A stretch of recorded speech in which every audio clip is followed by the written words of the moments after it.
Olá, família, graça e paz. Finalizando aqui então a nossa temporada semanal do livro de Hebreus.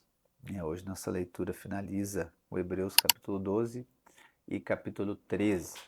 Eu quero aqui encorajar você a assistir novamente os vídeos, e eventualmente ler de novo, guardar fresco essa revelação que você tem, compartilhar ela para que seja multiplicada. E o capítulo 12 e 13 de Hebreus é obviamente esse fechamento, né? Eu confesso que eu fiquei tentado, né, em compartilhar aqui com você sobre o capítulo 12, porque ele é fantástico e ele fala de algo que muitas pessoas acabam não entendendo, que é a questão da disciplina de Deus. Então, muitas pessoas, por conta que nós ensinamos a graça de Deus, ela acredita que a graça de Deus ela não tem disciplina. Só que, na verdade, a disciplina é uma das expressões da graça de Deus. E é isso que vai falar, né, no início do capítulo, dizendo que o Pai disciplina a quem Ele ama. Se não houver disciplina, não tem amor. Então, amor e disciplina, eles não são contrários. Pelo contrário, eles são equivalentes. Se tem amor, tem disciplina. Só que disciplina é diferente de condenação, ok? Disciplina está ligado com correção. É que a palavra disciplina, né, principalmente disciplina de Deus, ela ficou assim algo muito uau. Por quê? Porque se alguém está sendo disciplinado é porque está sendo condenado. É que Deus está pesando a mão. Não, a disciplina está ligado com correção. A disciplina está ligado com amadurecimento e a maneira que Deus usa. Então, obviamente, né, você que é pai, que é mãe, você disciplina os seus filhos. Só que você disciplina os seus filhos com que base? Você disciplina os seus filhos porque você ama os seus filhos, senão você não disciplinaria. Então o que Deus faz? Deus, ele enfim, acaba permitindo que a gente erre. O fato do amor de Deus estar sobre nós, a graça de Deus estar sobre nós, não nos anula dos erros e das falhas, ok? Porque nós somos, né? Estamos em processo de transformação, de amadurecimento e crescimento. E então Deus utiliza desses nossos erros, das nossas falhas, para nos ensinar, para nos corrigir.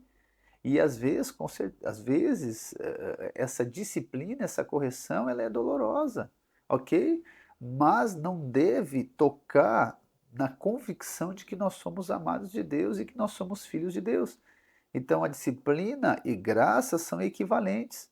O ruim seria se não tivesse disciplina, ok? Se Deus não nos ensinasse, se Deus não nos corrigisse, mas o amor dele é tão grande, né, que nos ensina. Eu tenho algo que eu trago comigo, que Deus nos ama tanto, que ele nos aceita de qualquer maneira, de qualquer jeito.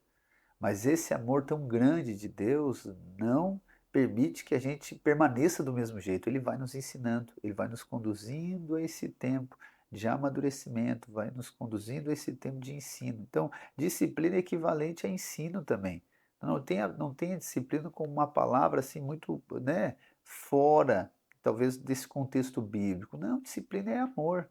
Então, você também não vai estar sempre sendo disciplinado 100% do seu tempo, sendo disciplinado. Pelo contrário, né, existem tempos, existem temporadas, existem estações onde nós somos mais disciplinados, ou seja, nós somos disciplinados de uma maneira talvez mais, podemos dizer, severa, e outros momentos não, somos disciplinados de outra maneira, que às vezes a disciplina a gente sempre pensa, né, disciplina, correção, então apanhar do pai e da mãe. Não, às vezes disciplina é você receber um presente. Ok? Às vezes disciplina é você receber algo e você dizer, cara, eu não merecia isso. Pois é, então Deus está disciplinando você, está ensinando você, ok? Mas enfim, eu quero falar, na verdade, aqui sobre o final. Como eu falei do início, né, da importância do início da carta, e eu quero falar um pouquinho da importância do final da carta também. Então é muito importante o final da carta. Ele é super importante também para que a gente entenda esse fechamento. Então, se nós pegarmos o início da carta e nós pegarmos o final da carta, né, nós vamos conseguir entender, né, ou melhor, não só entender, mas lembrar daquilo que fala a carta também. Isso é até uma questão de uma técnica de memorização. Eu tenho muito isso. Então, quando eu lembro do começo, isso vale tanto para livros da Bíblia inteiro no caso, ou capítulos também. Então, às vezes eu lembro do primeiro versículo do capítulo e do último. Eu lembro o começo do final e aí eu já lembro da história, ok? Então isso é até uma técnica de memorização. Mas vamos lá. Hebreus capítulo 13, versículo 15 diz assim: Assim, por meio de Jesus, ofereçamos um sacrifício constante de louvor a Deus, o fruto dos lábios que proclamam seu nome. E não se esqueçam de fazer o bem e de repartir o que tem com os necessitados, pois esses são os sacrifícios que agradam a Deus. Obedeçam aos seus líderes e façam o que disserem, o trabalho deles é cuidar da sua alma, e disso prestarão contas. Deem-lhes motivo para trabalhar com alegria e não com tristeza, pois isso certamente não beneficiaria vocês. Orem por nós, pois nossa consciência está limpa e desejamos viver de forma honrada em tudo o que fizermos. Orem especialmente para que eu volte e possa vê-los em breve. E agora que o Deus da paz, que trouxe de volta dos mortos nosso Senhor Jesus, o grande pastor das ovelhas, e confirmou uma aliança eterna com seu sangue, os capacite em tudo que precisam para fazer a vontade dele, que ele produz em vocês, mediante o poder de Jesus Cristo, tudo o que é agradável a ele, a quem seja a glória para todos sempre. Amém. Aleluia. Então esse fechamento é fantástico. Eu gostei muito aqui das palavras que são utilizadas, eu observo muito isso. Então, no 15 ele diz, assim por meio de Jesus ofereçamos um sacrifício constante de louvor a Deus. Então olha só, por quê? Porque no livro nós falamos muito de sacrifício. Então foi falar dos sacrifícios que eram feitos. Para quê? Para ser aceito por Deus. Só que o escritor ele diz o quê? Que o sacrifício que nos torna aceitos por Deus é de Cristo. E só que agora, por meio de Cristo, lembra que eu até falei ontem sobre isso? Por meio de Cristo nós vamos oferecer sacrifício. Não para ser aceito por Deus, mas aqui nós entendemos que para louvar a Deus. Então, nosso sacrifício é para louvor a Deus. Nosso sacrifício não é para ser aceito para Deus. Não é por conta do pecado, não, mas nosso sacrifício agora é para louvor a Deus. Então, aquilo que você for fazer, que está ligado com o propósito de Deus na sua vida, é para louvar ao Senhor. Então, ele está dizendo aqui, ou seja, que agora existe um propósito a se cumprir. Existe algo para nós fazermos, né? E isso tudo com base naquilo que Cristo fez. E aí eu e você agora com essa consciência limpa, nós vamos cumprir com o propósito de Deus. Tu entende que o nosso empenho, ele muda de foco.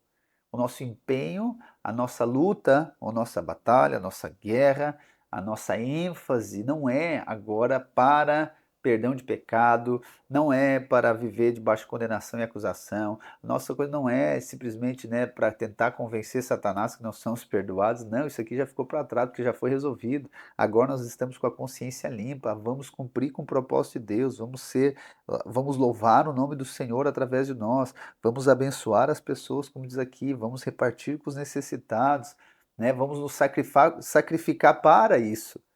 Entende? Vamos sacrificar para cumprimento do propósito de Deus. E agora, e ele mais uma vez traz, e o nosso Senhor, o Deus de paz, versículo 20. E agora o Deus de paz que trouxe de volta dos mortos, nosso Senhor Jesus, o grande pastor das ovelhas, e confirmou uma aliança eterna com o seu sangue. Lembra que nós falamos? E o que ele faz? Ele os capacita em tudo que precisam fazer, tudo que precisam para fazer a vontade dele. Ponto. Então, olha só, a graça de Deus, irmãos, primeiro ela é uma posição. E eu quero finalizar o vídeo com isso. A graça, inicialmente, nós precisamos entender que a graça é uma posição que Deus nos colocou. A posição de perdoado, a posição de justificado, a posição de abençoado, a posição de mais que vencedor. Essa é a posição que nós recebemos. Ponto. Estamos nessa posição. A graça, inicialmente, é uma posição. Só que depois que eu estou nessa posição, a graça agora ela se torna uma capacitação. Então a graça agora ela se torna poder através de mim. Primeiro a graça é poder para mim, para ser perdoado, para ser justificado, ponto. Mas agora a graça é um poder através de mim. Então a graça se torna uma capacitação. Desde que eu tenha a revelação que a graça é uma posição, a graça vai se tornar uma capacitação. Para quê? Para que eu possa cumprir com o propósito de Deus, que a vontade dele aconteça através da minha vida.